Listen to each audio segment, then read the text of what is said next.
구약성경 호세아서 1장 1절에서부터 11절까지의 말씀입니다. 구약성경 호세아서 1장 1절에서부터 11절까지의 말씀입니다.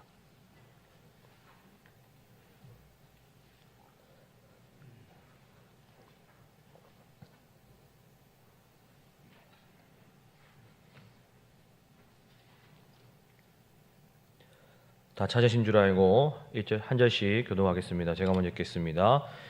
우시야와 요담과 아하스와 히스기야가 이어 유다 왕이 된 시대, 곧 요아스의 아들 여로보암이 이스라엘 왕이 된 시대에 브엘의 아들 호세아에게 임한 여호와의 말씀이라.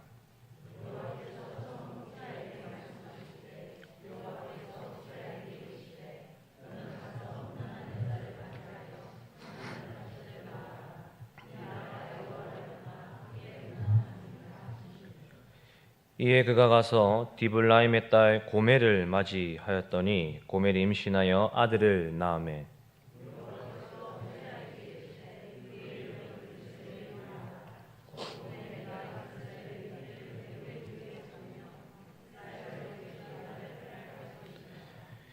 그날에 내가 이스라엘 골짜기에서 이스라엘의 활을 꺾으리라 하시니라.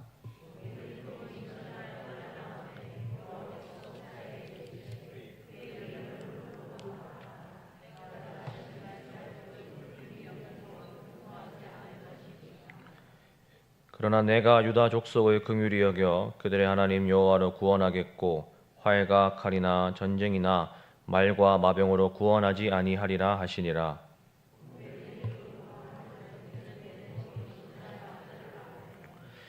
여호와께서 이르시되 그의 이름을 로암미라 하라. 너희는 내 백성이 아니요 나는 너희 하나님이 되지 아니할 것임이니라.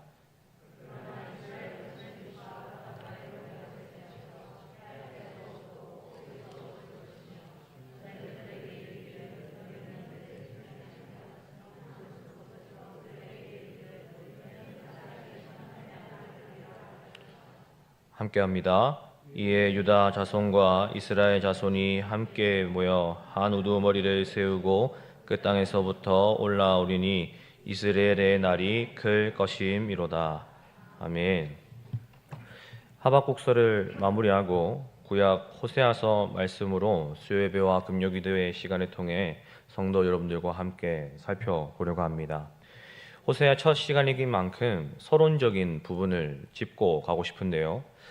호세아는 북이스라엘의 여로보암 2세 때부터 북이스라엘이 멸망하기까지 BC 755년 무렵에서 722년 약 30년 정도 활동한 선지자라고 합니다. 호세아라 이름의 뜻은 여호와는 구원이시라 라는 뜻이라고 하는데요. 아이러니하게도 여호와는 구원이시다 라는 이름의 뜻과는 반대로 이 선지자는 북이스라엘이 멸망하는 사건을 지켜보며 하나님의 말씀을 선포하는 선지자였습니다.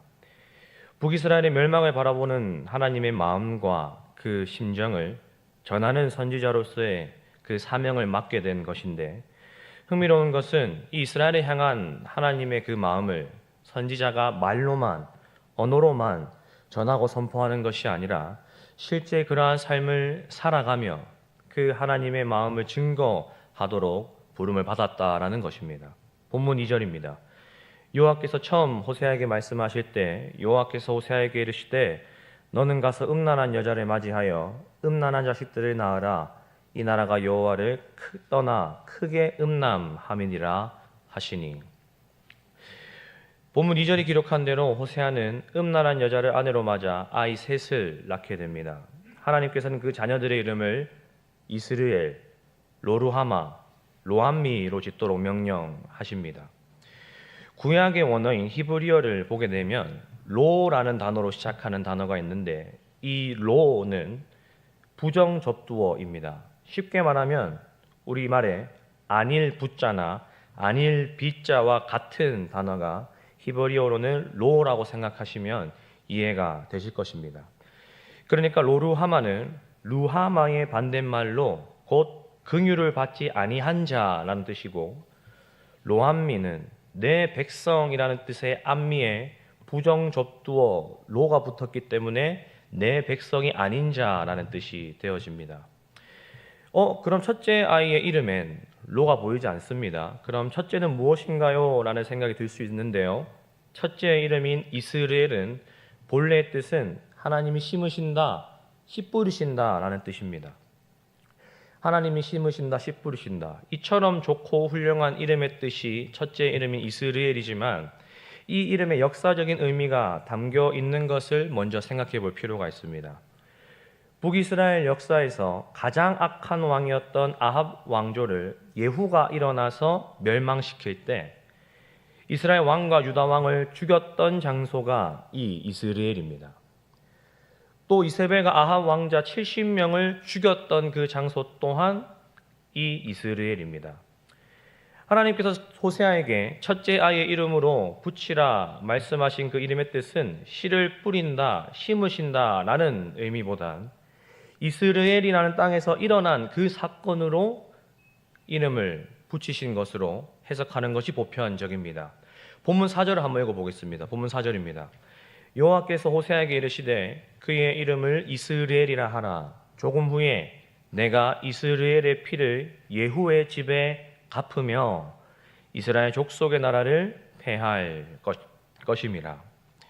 피로 혁명을 일으켜 왕위를 겁탈한 예후 왕조를 하나님 심판하신다 하셨고 예후 왕조가 멸망한 것처럼 아합 왕조도 멸망당할 것입니다. 따라서 이스라엘이나 이름 본래의 의미는 하나님이 심으신다 할지는 모르겠지만 이러한 사건과 역사를 통하여서 하나님께서는 호세아에게 이스라엘 족속의 나라를 폐할 것이다 라는 이름으로 바뀐 이름을 붙여주시는 것입니다. 이처럼 호세아서 1장 이 시작하는 도입부부터가 심상치 않은 분위기를 느낄 수 있습니다. 선지자를 향해 음란한 여인을 맞이하라고 말씀하시질 않나, 그녀를 통해 음란한 자식을 낳으라고 하시질 않나, 그렇게 순종함으로 음란한 여인을 맞아 자식을 낳았더니 그 아들들의 이름을 주시기 내 백성이 아니다, 긍휼을 받지 아니할 것이다, 이스라엘이 패할 것이다 라고 말씀하시니 분위기가 심상치 않습니다. 보기엔 하나님께서 자신의 분노를 이 선지자 호세아를 향하여서 쏟아부으신 것만 같은 느낌도 저는 들기도 합니다. 허나 사랑하는 성도 여러분, 호세아서의 도읍부가 심상치 않은 것은 분명합니다. 분명하지만 이 호세아서의 전체의 핵심 메시지는 하나님의 사랑이라는 것입니다. 맞습니다. 호세아서에서 나타나는 하나님의 사랑은 결코 로맨틱하지 않습니다. 이 사랑이 얼마나 격렬하고 무시무시한지를 가르치는 데에 이 호세아 선지자의 부르심이 있는 것을 살펴보게 될 것입니다. 선지자는 이 사랑의 무게감을 나타내는 인생을 말뿐만 아니라 몸소 겪어야 했고요. 이를 본문을 통해서 살펴보겠지만 마치 살이 깎이는 것만 같은, 살이 도려내지는 것만 같은 처참한 가정사를 이 선지자가 겪게 됩니다. 이 모든 과정을 통하여 호세아서는 그분의 사랑이 얼마나 엄중한지 이것을 드러내는 성경이 제가 오늘부터 살펴보게 될 호세아서인 것입니다. 그럼 우리에게 이러한 질문이 찾아올지도 모르겠습니다. 아니, 호세아서의 핵심 메시지는 사랑이라면서 호세아서의 도입부에 나타난 이 하나님은 왜 이 시작은 분노인가? 하나님께서는 왜 이렇게까지 분노하시는가? 사랑이라 하시면서 왜 하나님은 이토록이나 분노하시는가? 라는 의문이 자연스럽게 찾아올지 모르겠습니다. 어쩌면 호세아서는 구약이기 때문에 하나님께서 분노하신다라는 것은 사랑이라기보단 공의라고 하는 것이 조금 더 어울리지 않을까라는 생각 때문일지도 모르겠습니다. 이 분노하시는 하나님의 사랑을 이해하기 위해선 한 가지 기억해야 될 그 하나님의 속성이 있습니다. 그것은 바로 거룩입니다. 거룩. 제가 본문 2절을 다시 읽고 이 거룩에 대해서 한번 생각해 보겠습니다. 여호와께서 처음 호세아에게 말씀하실 때 여호와께서 호세아에게 이르시되 너는 가서 음란한 여자를 맞이하여 음란한 자식들을 낳아라. 이 나라가 여호와를 떠나 크게 음란함이리라 하시니. 하나님께서 호세아를 통해 말씀하신 그 명령, 너는 가서 음란한 여자를 맞이하여 음란한 자식들을 낳으라 하신 그 이유를 본문은 무엇이라고 말씀하고 있습니까? 이 나라가 여호와를 떠나 크게 음란하였기 때문이라고 말씀하십니다. 하나님 이스라엘을 부르시고 자녀 삼으시며 백성된 그들을 향하여서 딱 하나 요구하신 것이 있었습니다. 그것이 무엇이었습니까? 내가 거룩하니 너희도 거룩하나. 내 백성, 내 이스라엘아, 내가 거룩하니 너희도 거룩하라. 하나님 말씀하셨습니다. 이는 단순히 윤리적이고 도덕적인 개념을 하나님께서 요구하시는 것이 아닌 줄로 믿습니다. 거룩이 무엇입니까? 성경이 말하고 있는 거룩은 지금 다 살펴볼 수는 없겠지만 구별됨입니다. 구별됨. 하나님과 이스라엘은 그냥 이방 민족이 저 이방신을 섬기는 그런 차원의 관계가 아닌 것입니다. 이스라엘을 향해 우리는 언약 백성이라 하지 않습니까? 언약은 곧 결혼을 의미합니다. 하나님께서 출애굽 광야 시절을 일컬어서 왜 신혼의 때라고 말씀하셨는지가 여기에 있는 것입니다. 이스라엘은 하나님과 언약 안에 맺어진 마치 결혼한 신랑 신부와 같습니다. 신랑이 신부만 바라보듯이 또 신부가 신랑만 바라보듯이 이 연합 안에서 이 기쁨을 누리며 살아야 마땅한 이스라엘이 남편만 바라보지 않고 남편에게만 구별되지 않고 외도를 저지른 것입니다. 다른 남자를 보게 된 것입니다. 하나님이 아닌 우상을 섬겼고요. 남편의 품이 아닌 눈에 보이는 힘과 능력이라는 세상 남자의 품에 이들이 안긴 것입니다. 그러므로 하나님께서 호세아에게 말씀하시는 것입니다. 너는 가서 음란한 여자를 맞아 음란한 자식들을 낳으라. 이 나라가 여호와를 떠나 크게 음란함이라. 하나님께서 호세아에게 맞이하라고 말씀하신 이 음란한 여인에 대해서 학자들마다 조금씩 해석이 다릅니다. 보통 창녀가 아닐까 혹은 이방 신전에서 몸으로 음란하게 제사를 드린 그런 신전의 여인이 아닐까라는 해석이 보편적입니다. 저는 개인적으로 생각하기에 만약 창녀와 이방신을 모시는 여인을 이 선지자된 호세아가 맞이하는 거라면 호세아는 선지자로서 이 말씀에 대해서 하나님 앞에 조금 여쭤볼 필요가 있지 않을까. 만약에 제가 호세아였다면 이 말씀이 제 앞에 주어진다라고 했을 때 하나님 앞에 여쭤볼 것 같습니다. 그렇지 않습니까? 호세아는 그냥 이스라엘 백성이 아닙니다. 선지자입니다. 그럼 모세 오경의 내용과 상충하는 이 하나님의 부르심 앞에서 어떠한 의중인지 여쭤본다든지 선지자인 내가 혹시 잘못 들었던 것은 아닌가라고 점검한다든지 마치 제가 요나를 한번 살피지 않았습니까? 요나와 같이 하나님의 말씀 앞에서 그러한 우여곡절의 과정이 충분히 있을 수 있는데 이 음란한 여인을 맞이하는 하나님의 말씀 앞에 흥미롭게도 성경은 이 선지자 호세아가 괴로워했다든지 순종하기 싫어서 도망쳤다라든지 아니면 하나님께 다시 여쭤봤다든지 그런 언급을 전혀 일장에서는 기록하고 있지 않습니다. 그 말은 호세아가 이 음란한 여인과 결혼하기가 그렇게 어렵지 않았던 것은 아닐까? 그럼 이 음란한 여인에 대해서 다시 해석해 볼 필요가 있지 않을까라는 생각이 드는 것입니다. 호세아서 4장 13절과 14절에 이런 표현이 있는데요. 성경 있으신 분들은 찾아보셔도 좋을 것 같습니다. 제가 한번 읽어보겠습니다. 13절과 14절, 13절 하반절과 14절 상반절인데요. 제가 이 부분만 읽어보겠습니다. 이러므로 너희 딸들은 음행하며 너희 며느리들은 간음을 행하는도다. 너희 딸들이 음행하며 너희 며느리들이 간음하여도. 이렇게 너희 딸들이 음행한다, 너희 며느리들이 간음한다 라는 표현을 13절과 14절에서 두 번 연속으로 반복 강조하시는 구절이 이 호세아서에 있는 것을 볼 때에 당시 이스라엘의 시대의 정신에 있어서 이 음란함은 너무 보편적이었던 것 같습니다. 이미 자리를 잡아버린 것이죠. 그러니까 호세아가 맞이한 음란한 이 여인은 어쩌면 창녀나 특별한 어떤 이방 신전의 여인인 것을 얘기하는 것이 아니라 이미 시대가 악해져 하나님의 말씀보다 세상적 가치에 중심을 두고 있고 구별된 이스라엘 백성들이 하나님이 아니라 눈에 보이는 것들에 빠져서 그러한 음란함을 너도 나도 문제 삼지 않는 이 이스라엘의 영적 상태를 아내로 맞이한 것은 아닐까. 오늘날로 한번 적용해 보겠습니다. 교회 안에서 나누는 대화 내용들이 어떻게 하면 좋은 집을 얻을 수 있을지, 어떻게 하면 집값이 더 오를 수 있을지 전망을 얘기하고, 어디에 투자하면 이윤을 남길 수 있을지, 어떻게 하면 아이들의 성적을 올릴 수 있을지, 입으로는 하나님의 백성이요 성도라고 할지는 모르겠지만 내가 더 의지하고 추구하고 바라보는 이 세상적인 가치가 만연한 이 분위기,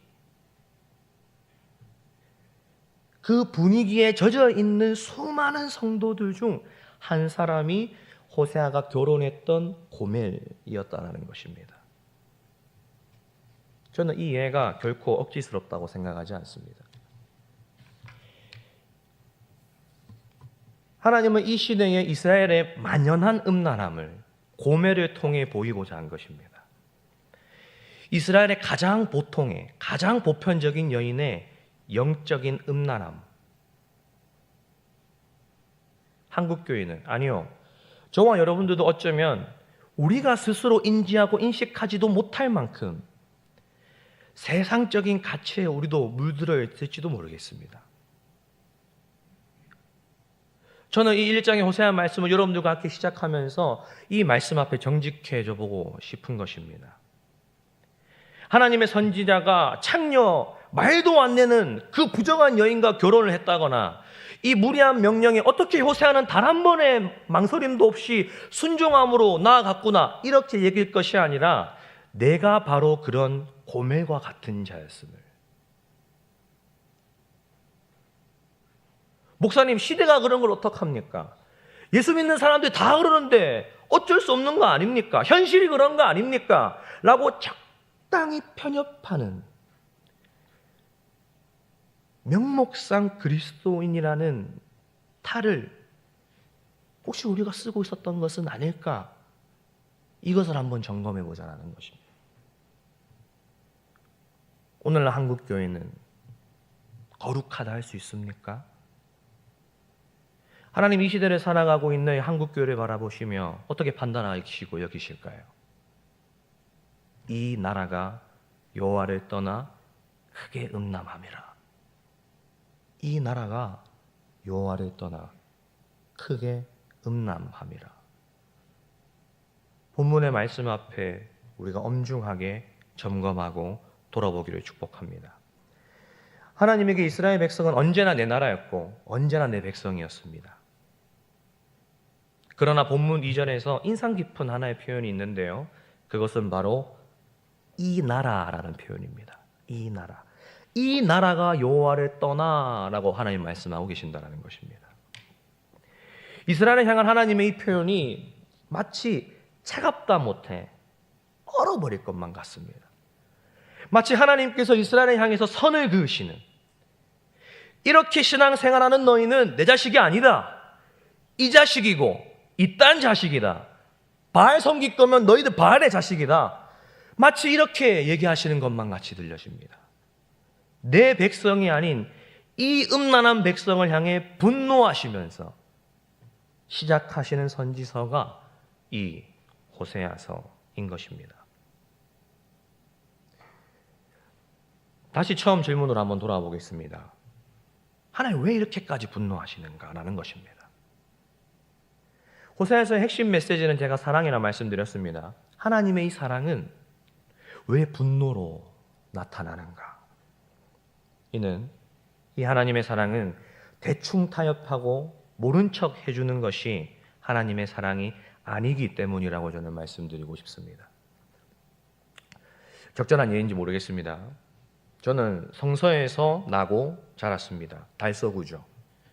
결혼하면서부터 수성구에 이사 와서 모르겠습니다. 동네 분위기가 그래서였는지 아니면 시대가 90년대 후반, 2000년대 초반이어서 그런 건지 제가 성서에 있을 때 한 유치원, 초등학교 저학년 때였던 것 같습니다. 밤 9시, 10시쯤 옆집의 아주머니가 갑자기 불현듯 그렇게 고함을 지르면서 옆집의 아들이 둘 집이었거든요. 첫째가 저랑 동갑이었고 둘째가 3살 차이 나는 동생이었는데 그 집 둘째가 조금 쉽지 않았던 것 같습니다. 그러면 여름이고 겨울이고 없습니다. 팬티만 입히고 진짜 팬티만 입히고 집 밖에 쫓아내보내더라고요. 제가 이제 강단이어서 네 앞으로 내 새끼 아니다. 나가. 집에 들어올 생각하지 마. 그렇게 해서 내보내고 문 잠그면 몇 시간이고 막 울면서 막 꺽꺽 소리 지르면서 잘못했다고 살려달라고 아들 시켜달라고. 옆집이니까 들리지 않습니까? 제 어머니는 오해하시면 안 됩니다. 제 얘기가 아닙니다. 제 옆집 얘기입니다. 그러면 저희 어머니는 뭘 자꾸 엿듣고 있냐라고 그렇게 말씀했던 기억이 납니다. 그 옆집 아주머니의 교육 방침이 뭐 극단적이라고 해서 뭐 괜찮다 안 되나 저는 이런 말씀 지금 드리는 것이 아닙니다. 그 시대 당시에 그 아주머니 어머니의 분노를 한번 생각해 보십시오. 집에 나가. 너는 내 새끼도 아니야. 들을 생각도 하지 마. 이 어머니 지금 이 분노는 진심입니다. 진심으로 분노한 겁니다. 허나 이 분노가 어미의 사랑이라는 것을 그 90년대 당시에 육아를 하셨던 어른들께서는 아마 다 이해하실 것입니다. 이 분노가 무엇입니까? 한 아이를 성숙한 사람으로 한 인격체로 키워내야 된다는 그 부모의 책임과 사랑이 분노로 나타난다는 것을 우리는 모르지 않습니다. 마찬가지입니다. 부모의 사랑이 이 둘째 아이의 연약함이나 부족함에도 실패가 없고 끊임이 없는 것처럼 하나님의 사랑이 이 외도하고 불륜을 저지른 음란한 이들의 연약함이나 무능함에도 하나님의 사랑이 실패할 수 없다는 것이 분노로 보여진다는 것입니다.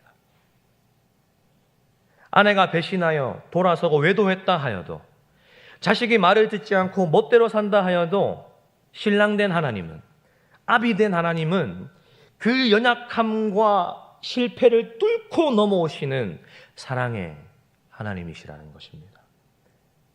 어떤 어른 목사님은 이것을 이렇게 얘기하시더라고요. 우리가 죽어버려도 그 죽음까지 넘어오신다라는 의미에서 분노다. 분노의 사랑이다. 그러므로 그분의 분노는 사랑하는 이가 참을 수 없는 자리에까지 간 것에 포기하지 않고 있다라는 의미에서의 분노입니다. 우리가 보편적으로 생각하는 분노가 무엇입니까? 우리는 언제 분노합니까? 우리는 상대방을 돌이키게 하려고 분노합니다. 내 마음대로 되지 않으면 내 마음대로 삼고 움직이게 하기 위해서 우리는 분노합니다. 우리의 분노가 만약에 상대가 돌이켜질 기미가 보이지 않는다면 우리는 포기하고 돌아버리는 것이 우리의 분노일 것입니다. 하지만 호세아서에서 말하는 이 하나님의 분노는 돌이키라라는 분노가 아니라 너희는 이미 넘어갔다. 이미 선을 넘어버렸다. 그러나 나는 여기서 멈추지 않겠다. 하시는 하나님의 사랑이 분노로 나타나는 것입니다. 그러므로 우리의 분노는 심판과 보복 직전에 터뜨리는 경고와 같을지 모르지만 하나님의 분노는 경고나 심판의 동작에만 그러한 동작에만 머물러 있는 것이 아닙니다. 물론 경고하시고 심판하시는 의미도 없지 않을 것입니다. 있을 것입니다. 허나 하나님의 분노는 그것보다 훨씬 더 깊은 차원의 깊은 의미의 분노인 것입니다. 앞으로 이 호세아를 통해서 확인하게 될 하나님의 이 거룩한 분노 를 계속해서 살펴보게 될 것 같습니다. 호세아서의 본문에 이스라엘의 영적 상태가 어떠한 지경이고 얼마나 처참한 상태라 할지라도 우리의 한계나 연약함은 그분의 사랑 앞에 장애가 되지 않습니다. 이 말을 오해하지 않으셨으면 좋겠습니다. 마음대로 하나님을 경외하지 않고 불륜을 지어가며 음란해져가며 죄지어져가며 멋대로 살아도 괜찮다라는 말씀을 드리는 것이 아닙니다. 눈밖에 난 자리까지 찾아가시는 것이 그분의 분노임을 우리가 안다면, 그러니까 제발 좀 내 진심을 알아달라는 그 어미의 표효, 어미의 호소를 안다면 우리가 이렇게 살 수 있을까? 이 얘기를 여러분들에게 해드리고 싶었습니다. 그 부모의 표현은, 그 부모의 분노는 결국 자기 자식을 제자리로 돌려놓게 하는 것입니다. 본문 10절, 12절 말씀 다 같이 한번 읽어봤으면 좋겠습니다. 본문 10절, 12절 말씀인데요. 같이 읽어보겠습니다. 시작. 그러나 이스라엘 자손의 수가 바닷가의 모래에 같이 되어서 헤아릴 수도 없고 셀 수도 없을 것이며 전에 그들에게 이르기를 내 백성이 아니란 그곳에서 그들에게 이르기를 너희는 살아계신 하나님의 아들들이라 할 것이라. 이에 유다 자손과 이스라엘 자손이 함께 모여 한 우두머리를 세우고 그 땅에서 올라오리니 이스라엘의 날이 클 것이미로다. 아멘. 제가 이스라엘의 뜻에 대해서 앞전에 말씀드렸습니다. 허나 본문 10절 12절 말씀 무엇이라고 말씀하십니까? 그 이스라엘이 회복될 것을 예언하고 있습니다. 말씀하고 있습니다. 이 사랑과 분노의 절정이 무엇일까요? 이 사랑의 분노의 절정이 무엇일까요? 예수 그리스도의 십자가 사건인 것입니다. 그 십자가에서 모든 분노와 화를 쏟아내심으로 저와 여러분들을 건지셨음을, 긍휼히 여김 받을 자격 없는 우리를 긍휼히 여기셨음을 우리는 이 십자가의 밑에서 다시 되새기고 기억해야 될 것입니다.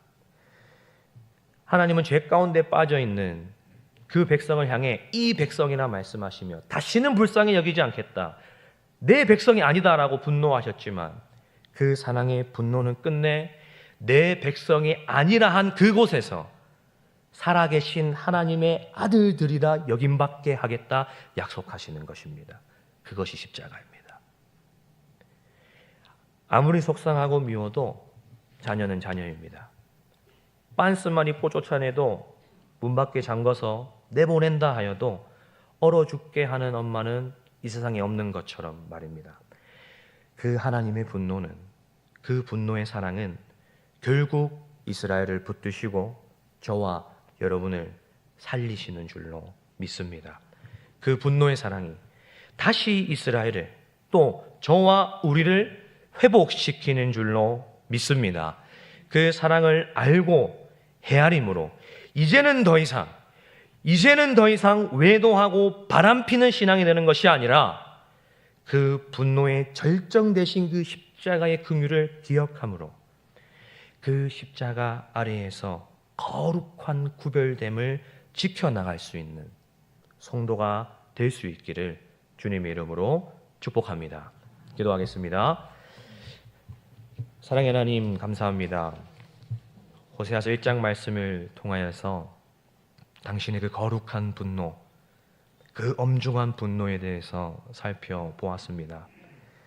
그 분노가 그 끝내 우리를 살리시고 우리의 연약함과 상관없이 뚫고 들어오심으로 말미암아 우리를 책임지시는 꽃과 열매로 나아가게 되신다는 것을 우리가 그 십자가 아래에서 바라보게 하시고 보게 하시고 그 분노의 절정으로 말미암아 우리가 어떤 건짐을 받았는지 다시 한번 생각하는 우리 신앙생활 되게 하여 주시옵소서. 감사드리며 모든 말씀 주 예수 그리스도를 받들어 기도합니다.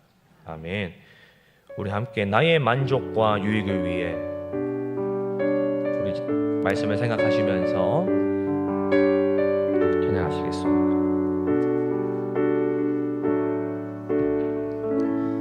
나의 만족과 유익을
사랑합니다.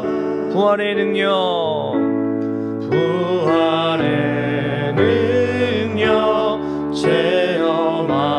체험하면서 주의 고난에 동참하고 주의 죽으심 오늘 받아서 그의 생명에 참여하는 내 안에 가자 내 안에 가자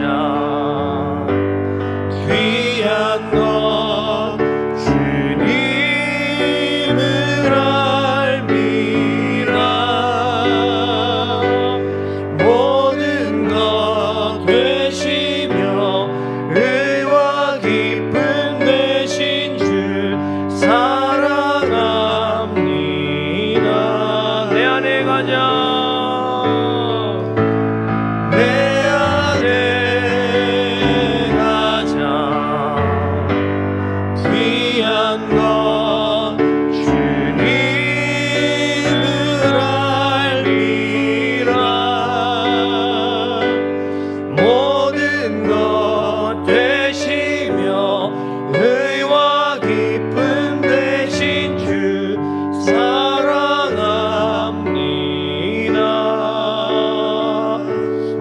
우리 시간 기도하실 때에 말씀을 생각하시면서 또 방금 고백했던 찬양의 가사를 또 적용하면서 이 시간 기도했으면 좋겠습니다. 주여 나의 만족과 유익을 위해 가지려 했던 세상 일들 이제 모두 다 해로 여기고 주님을 위해 주님만 바라보는 순결하고 정결한 신앙 되게 하여 주시옵소서.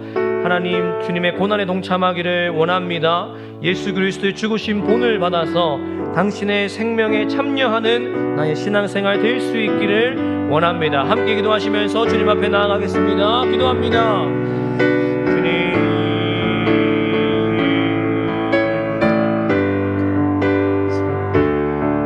하나님 우리가 우리의 신앙이 하나님 외도하고 혹시 음란했던 우리의 신앙의 영역은 있지 않았는지 점검하기를 원합니다. 주님 내 안에 가장 귀한 것이 무엇입니까? 주님을 알아가는 것이 되기를 원합니다.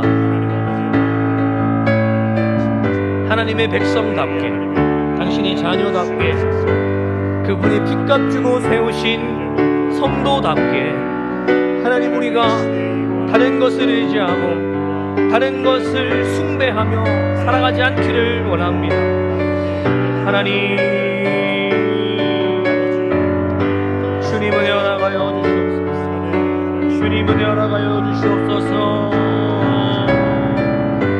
내 안에 가장 귀한 것 내 안에 가장 귀한 것 주님을 아는 것이 되기를 원합니다. 이 백성이 음란하다 하다면 하나님 제가 당신의 그 구별된 거룩한 백성이 되겠습니다. 내가 당신의 구별된 거룩한 백성이 되겠습니다. 하나님 그 사랑을 기억하며 그 거룩한 분노를 쏟으신 그 십자가를 기억하며 내가 하나님 당신을 더 알아가기를 원하고 더 묵상하기를 원합니다. 주님 은혜 허락하여 주시옵소서. 주님 은혜 허락하여 주시옵소서. 주님 은혜 허락하여 주시옵소서. 주님 은혜 허락하여 주시옵소서. 우리 함께 공동기도 제목 주님 앞에 나아가겠습니다. 어떠한 상황 속에서도 우리의 시선을 소망을 하나님께 두며 산 소망의 증인으로 살아가는 2026년 되게 하소서. 중고등부 동계 수련회가 내일부터 시작됩니다. 중등부는 목금토, 고등부는 금요일 토요일입니다. 하나님 이 시간 가운데 은혜를 부어주셔서 하나님의 사랑을 풍성히 경험하는 우리 다음 세대 되게 하여 주시옵소서. 그 어떤 사건 사고도 없이 무사히 마치게 하여 주시옵소서. 올해도 교회와 성도들의 가정에 필요한 재정과 물질을 채워주셔서 더 많은 것들을 흘려보내는 기쁨을 누리게 하여 주시옵소서. 우리 함께 공동 기도 제목으로 주님 앞에 나아가시겠습니다. 기도합니다. 아버지,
찬양하시겠습니다. 모든 상황 속에서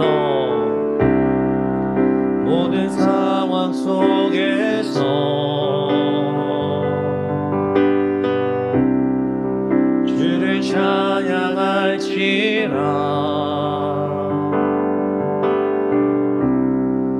주는 너의 큰 상급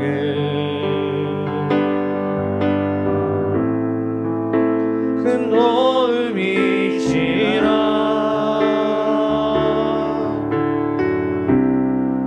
주의 얼굴 구할 때 주의 영을 부으사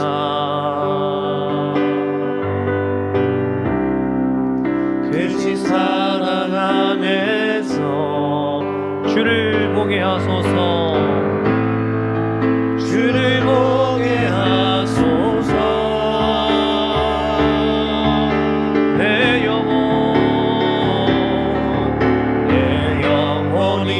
확정되고 확정되어 싸우니 믿음에 흔들어 주를 바라봅니다. 내 영혼이 확정되고 확정되어 싸우니 믿음에 흔들어 주를 바라보니.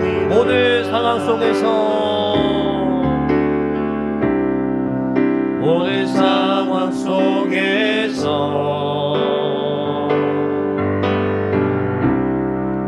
주를 찬양할지라.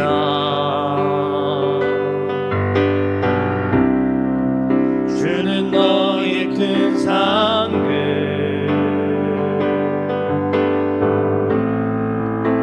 큰 도움이시라.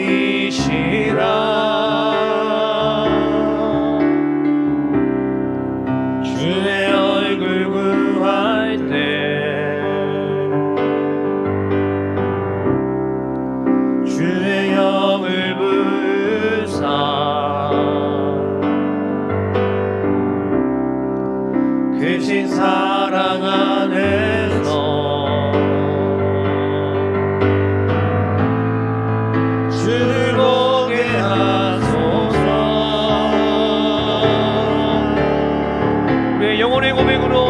기도합니다. 내 영혼이 확정되고 확정되어 싸우니 믿음에 눈 들어 주를 바라봅니다. 내 영혼이 확정되고 확정되어 싸우니 믿음에 눈 들어. 우리 마지막으로 내 영혼이 확정되고 확정되어 싸우니 믿음에 눈 들어 주를 바라봅니다. 내 영혼이 확정되고 확정되어 싸우니 믿음에 눈 들어 주를 바라봅니다. 우리 마지막으로 기도하실 때에 혹시 우리 안에 내 믿음과 신앙생활 가운데 영적으로 음란했던 그 영역들을 주님 앞에 회개하면서 또 결단하면서 주여 내가 주님 앞에 거룩한 신부로 주님 오실 그날까지 이 믿음 지켜 나가겠사옵나이다. 내 영혼이 확정되고 확정되었사오니 그 믿음의 눈을 들어 주를 바라봅니다. 나를 정결케 하시고 순결케 하여 주시옵소서. 함께 시간 이러한 기도 제목으로 주님 앞에 마지막으로 기도하시면서 나아가겠습니다. 기도합니다. 주여 아버지,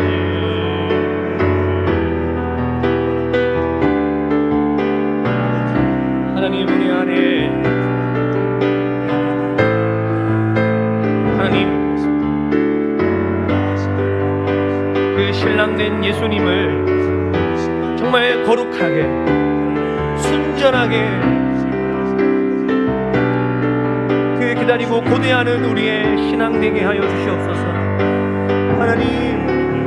하나님과 나 사이에 그 다른 어떤 것도 두지 않기를 원합니다.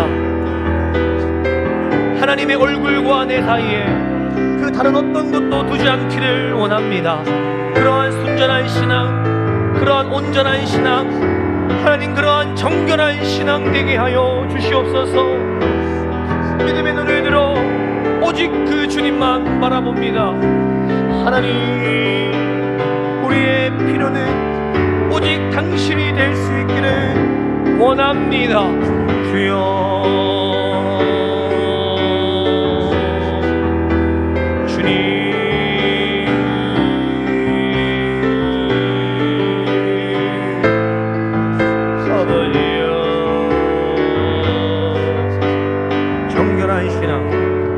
온전한 신앙, 순결한 신앙 되게 하여 주시옵소서. 성령 하나님 우리에 있는 그 불순물들을 불태워 주시옵소서. 주님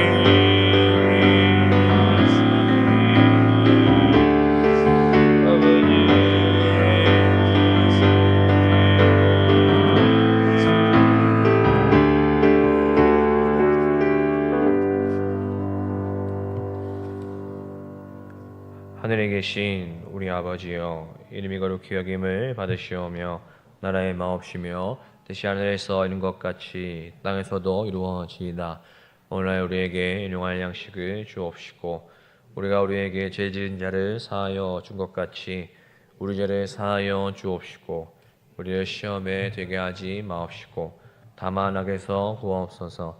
대개 나라와 권세와 영광이 아버지께 영원히 있사옵나이다. 아멘.